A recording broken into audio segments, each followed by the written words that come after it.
कि क्या भारत के परमाणु हथियार बढ़ गए हैं? क्या भारत अब पाकिस्तान से आगे निकल चुका है?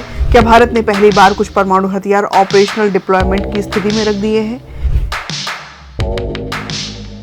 साल 2025 में पूरी दुनिया ने लगभग 2.9 ट्रिलियन डॉलर हथियारों पर खर्च कर दिए, जो कि दुनिया की जीडीपी का लगभग 2.5% है। और ये अब तक की सबसे बड़ी वृद्धि मानी जा रही है, यानी हर दिन लगभग 8 अरब डॉलर।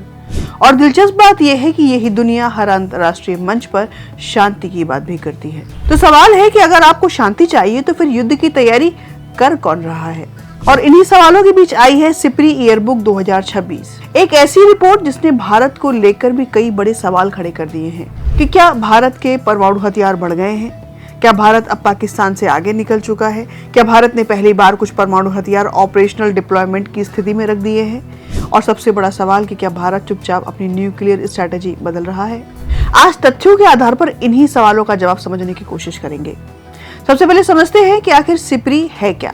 सिपरी यानी Stockholm International Peace Research Institute 1966 में स्वीडन की राजधानी स्टॉकहोम में स्थापित एक स्वतंत्र रिसर्च संस्थान या संयुक्त राष्ट्र की एजेंसी नहीं है। यह दुनिया भर में सैन्य खर्च, हथियार, व्यापार, परमाणु शस्त्र और सुरक्षा से जुड़े विषयों पर शोध करती है। और एक बात और जो अक्सर लोग भूल जाते हैं कि सिपरी ईयरबुक 2026 का मतलब यह नहीं है कि 26 का डेटा है। अधिकांश सांख्यिकी आंकड़े जो है वो 2025 तक उपलब्ध सूचनाओं पर आधारित हैं। इस रिपोर्ट के अनुसार 2025 में वैश्विक सैन्य खर्च लगभग 2.9 ट्रिलियन डॉलर तक पहुंच गया। और यह केवल एक संख्या नहीं है, यह बताता है कि दुनिया का सुरक्षा वातावरण लगातार अस्थिर होता जा रहा है। अमेरिका लगभग 954 बिलियन डॉलर के साथ सबसे बड़ा सैन्य खर्च करने वाला देश है। मतलब पूरी दुनिया में जो सैन्य खर्च हो रहे हैं उसका लगभग 1/3। फिर बारी आती है चीन की, 336 बिलियन डॉलर के साथ दूसरे नंबर पर है। और उसके बाद रूस 190 बिलियन डॉलर के साथ है और भारत 92.1 बिलियन डॉलर के साथ 5वें नंबर पर है।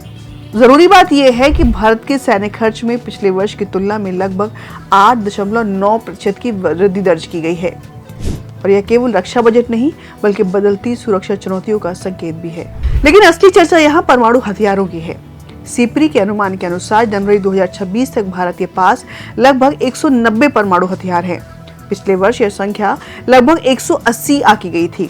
दूसरी ओर पाकिस्तान का अनुमानित परमाणु शस्त्रागार लगभग 170 बताया गया है। लेकिन यहाँ रुककर एक बात समझना भी जरूरी है कि परमाणु शक्ति का मतलब केवल संख्या नहीं होती, क्योंकि 100 हथियार रखने वाला देश भी कमजोर हो सकता है और 50 हथियार रखने वाला देश बेहद प्रभावी प्रतिरोधक क्षमता रख सकता है। दोस्तों, पिछले कुछ दिनों में आपने कई हेडलाइंस पढ़ी होंगी कि भारत ने पहली बार 12 परमाणु हथियार तैनात कर दिए। लेकिन सिपरी की वास्तविक भाषा इससे कहीं अधिक सावधानीपूर्ण है। उसका आकलन है कि भारत और चीन संभवतः सीमित संख्या में कुछ परमाणु हथियारों को शांति काल में भी ऑपरेशनल पोस्चर में रख सकते हैं। ध्यान दीजिए, ये एक पॉसिबल असेसमेंट है या भारत सरकार की आधिकारिक घोषणा नहीं है। और यही रिस्पॉन्सिबल एनालिसिस और सेंसेशनल हेडलाइन के बीच सबसे बड़ा अंतर होता है। आखिर ऐसा अनुमान लगाया क्यों जा रहा है, इसका उत्तर हमें भारत की बदलती सामरिक सोच में मिलता है।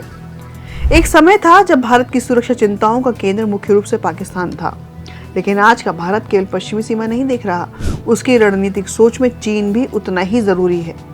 लंबी दूरी की मिसाइलें, समुद्र आधारित प्रतिरोधक क्षमता, न्यूक्लियर ट्राइड मतलब अगर सरल भाषा में कहें तो कोई देश जो जमीन, हवा और समुद्र तीनों माध्यमों से परमाणु जवाब देने की क्षमता रखता है तो उसे न्यूक्लियर ट्राइड कहा जाता है।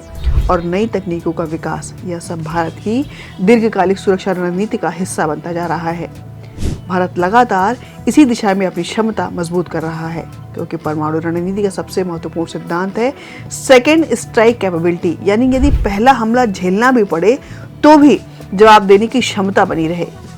यही वास्तविक डिटरेंस की नींव है। इसके साथ ही सिपरी का आकलन है कि पाकिस्तान फिसाइल मटेरियल का उत्पादन जारी रखे हुए है।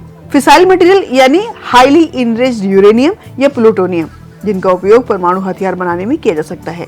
इसका अर्थ यह नहीं है कि हर सामग्री तुरंत हथियार बन जाती है, लेकिन भविष्य में क्षमता बढ़ाने की संभावना अवश्य बनती है।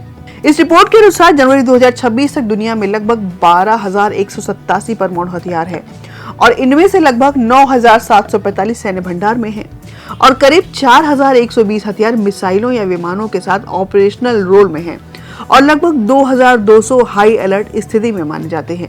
यानी आवश्यकता पड़ने पर बहुत कम समय में उनका उपयोग संभव हो सकता है। और सबसे महत्वपूर्ण बात कि दुनिया के लगभग 83% परमाणु हथियार केवल अमेरिका और रूस के पास है। सिप्री रिपोर्ट में यह भी कहा गया कि भारत और पाकिस्तान के बीच एक असामान्य रूप से गंभीर सैन्य संकट उत्पन्न हुआ था। रिपोर्ट के अनुसार दोनों देशों के बीच तीव्र सीमा पार गोलीबारी हुई, मिसाइलों और ड्रोन का इस्तेमाल हुआ और पहली बार दोनों देशों ने एक दूसरे के खिलाफ खुले तौर पर साइबर ऑपरेशन भी किए। लेकिन दोनों देशों ने समय रहते स्थिति को नियंत्रित कर लिया और संघर्ष को आगे नहीं बढ़ने दिया। रिपोर्ट का कहना है कि यदि ऐसा नहीं होता तो स्थिति और अधिक गंभीर हो सकती थी। ड्रोन, मिसाइल, साइबर ऑपरेशन, सूचना युद्ध, ये सब आज के संघर्ष का हिस्सा बन चुके हैं। और सबसे बड़ा जोखिम यह है कि कोई क्षेत्रीय संकट अनजाने में बड़े वैश्विक संकट का रूप ले सकता है। रूस और यूक्रेन इसका ताजा उदाहरण है। भारत आज दुनिया का दूसरा सबसे बड़ा हथियार आयातक देशों में गिना जाता है। कुछ वर्ष पहले तक भारत दुनिया का सबसे बड़ा हथियार आयातक देश था, लेकिन रूस यूक्रेन युद्ध के बाद यूक्रेन पहले स्थान पर पहुंच गया और वर्तमान में यूक्रेन पहले नंबर पर, भारत दूसरे नंबर पर, सऊदी अरब तीसरे नंबर पर, कतर चौथे नंबर पर और पाकिस्तान 5वें नंबर पर है। अब यहाँ एक और बड़ी बात कि भारत दूसरे नंबर पर है, लेकिन हम आत्मनिर्भर भारत और स्वदेशी रक्षा उत्पादन की भी बात कर रहे हैं। इसका मतलब ये है कि अभी भी भारत के पास रक्षा क्षेत्र में बहुत सारी संभावनाएं हैं। यानी चुनौती केवल सुरक्षा नहीं, सुरक्षा में आत्मनिर्भरता भी है। और अगर आने वाले वर्षों में भारत रक्षा उत्पादन में अधिक स्वदेशी क्षमता विकसित करता है तो यह केवल सुरक्षा नहीं बल्कि आर्थिक शक्ति का आधार भी बनेगा। तो कुल मिलाकर सिप्री ईयर बुक 2026 केवल हथियारों की सूची नहीं है, यह बदलती हुई दुनिया का आईना है। यह हमें बताती है कि सुरक्षा चुनौतियां बदल रही हैं, शक्ति संतुलन बदल रहा है और रणनीतियां भी बदल रही हैं। लेकिन एक बात आज भी नहीं बदली कि परमाणु हथियारों का सबसे बड़ा उद्देश्य युद्ध लड़ना नहीं, युद्ध को रोकना है। ऐसे में थॉमस सीलिंग का एक कथन है कि परमाणु हथियारों की सबसे बड़ी शक्ति उनका इस्तेमाल नहीं बल्कि उनके इस्तेमाल का विश्वसनीय भय है। और शायद इसी कारण परमाणु रणनीति की सबसे बड़ी सफलता किसी युद्ध में नहीं बल्कि उस युद्ध को होने से रोक देने में छिपी होती है। और यही संदेश सिप्री ईयर बुक 2026 की पंक्तियों के बीच भी पढ़ा जा सकता है। आप इस बारे में क्या सोचते हैं, हमें कमेंट सेक्शन में जरूर बताइएगा। हमें इंतजार रहेगा। धन्यवाद।